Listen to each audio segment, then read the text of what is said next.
आपकी अपनी favourite story आज की बहुत ही ज़्यादा इंटरेस्टिंग है, जहाँ पर आपके अपने अरमान का लड़ाई झगड़ा ख़त्म हो चुका है, रोहित को रूही से प्यार हो चुका है और कहानी नया मोड़ ले चुकी है।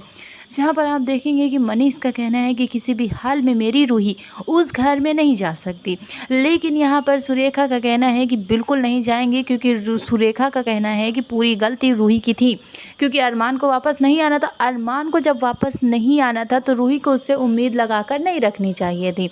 और यहाँ पर जो रूही होती हैं वो कुछ नहीं बोलती हैं, और वहीं पर विद्या खड़ी है और कहती हैं कि एक और मौका इनकी शादी को मिलना चाहिए, एक और मौका मिलेगा तो इनकी शादी के और इनका रिश्ता पूरी तरह से संवर जाएगा। क्योंकि मेरा रोहित आज भी रूही से प्यार करता है, लेकिन वो कह नहीं पा रहा है, उसका दिल भी पसीज गया है। उसको भी तो तकलीफ़ें हुई हैं ना, उसको भी तकलीफ़ जब हुई है तो वो ऐसा बिहेव तो करेगा, बट हम उसको समझाएंगे, सब कुछ ठीक हो जाए।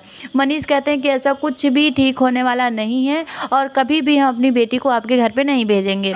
लेकिन आपको बता दें कि ये मना कर देने की वजह से और भी ज़्यादा गुस्सा आता है सुरेखा को, और वो कहती है कि अच्छा हुआ कि मना ही हो जाए। लेकिन स्वर्णा कहती है कि शादी में दो रिश्ते बनते हैं, दो परिवार बनते हैं, और हम चाहते हैं कि रिश्ता कभी ना टूटे। और मनीष जी, आप समझने की कोशिश करिए कि रूही उसी घर में खुश रह सकती है, लेकिन अगर रूही चाहे तो, अगर रूही फालतू की उम्मीदें बनाकर बैठेगी तो कभी खुश नहीं रहेगी। लेकिन एक चमत्कार से कम नहीं है, क्योंकि रूही, अब वो रोहित वापस आ चुका है रूही के लिए, तो इनका रिश्ता पहले भी बना हुआ था, आज भी बना है, इसलिए हम चाहेंगे कि ये रिश्ता कभी ना टूटे।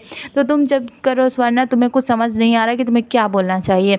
तो हम पूछ लेते हैं कि रूही क्या चाहती है। रूही कहती है कि मैं खुश रहना चाहती हूँ, लेकिन ये इस शादी में मेरी खुशी नहीं है। इतना सुनने के बाद विद्या पहुँच जाती है अरमान के पास और उनको मनाती है और कहती है कि आप प्लीज़ जाकर बोलो ना कि रूही किसी भी तरह से इस शादी के लिए हाँ कर दे और उस घर में वापस चली जाए, क्योंकि अगर वो वापस आ जाएगी ना तो अबीरा और तुम्हारी शादी के लिए दादी साहब मान भी जाएंगे और तुम्हारे बीच में सब कुछ ठीक हो भी जाएगा, क्योंकि रोहित प्यार करता है। तब यहाँ पर अरमान कहते हैं इतना बड़ा रिस्क मैं नहीं ले सकता, अगर मैं वहाँ पर गया तो मेरे भाई के साथ जो भी होने वाला है वो और गलत हो जाएगा, और फिर यही होगा कि मेरे और रोहित के बीच का रिश्ता पूरी तरह से टूट जाएगा, और मैं बिल्कुल भी ऐसा नहीं चाहती हूँ। लेकिन आपको बता दें कि अरमान के इतने जवाब देने की वजह से अब विद्या परेशान होती है, और बहुत ज़्यादा समझाने के बाद अरमान कहते हैं कि ठीक है, मैं तैयार तो हूँ कहने के लिए, लेकिन आप बताइए कि इसमें आपकी होप 1% है और रिश्ते ख़राब होने के चांसेस 99% है। अब मेरा अबीरा से भी रिश्ता ख़राब हो जाएगा अगर मैं वहाँ पर रूही से बात करने के लिए गया, तो रोहित को भी अच्छा नहीं लगेगा। माँ, आप समझने की कोशिश करिए। बहुत रिक्वेस्ट करने के बाद अरमान मान जाते हैं और पहुँच जाते हैं अपनी अबीरा के पास और उन्हें मना लेते हैं और कहते हैं मैं तुम्हें कॉल करने वाला। तो बोलती मैं भी तुम्हें कॉल करने वाली, तब तक मैं आ गया ना। तो ये लव बर्ड्स बहुत ज़्यादा प्यार दिखाते हैं, एक दूसरे के साथ होते हैं, एक दूसरे को गले से लगाते हैं।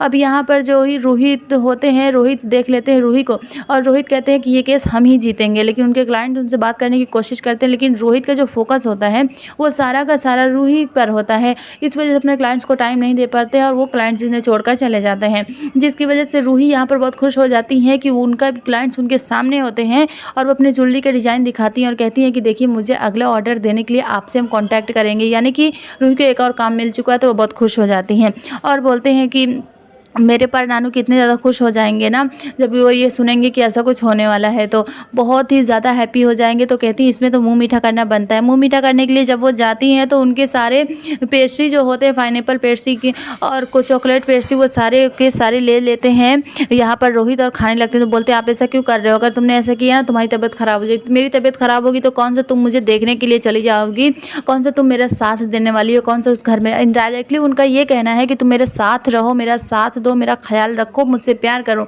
लेकिन रोहित नहीं कह पाते हैं। रोहित यहाँ पर अबीरा को कहते हैं कि मैं उसे प्यार करता हूँ और वो मुझे समझने की कोशिश कभी नहीं करती है। मैं रूही से प्यार करता हूँ, दिल और दिमाग की लड़ाई में मैं उलझ चुका हूँ। बोलती मेरे साथ भी ऐसा ही हुआ था, लेकिन मुझे अरमान पर बहुत ज़्यादा भरोसा है। तो आप इस बारे में क्या कहना चाहेंगे, क्या रोहित के प्यार के लिए रोहित को रुक जाना चाहिए या नहीं, ज़रूर बताएं।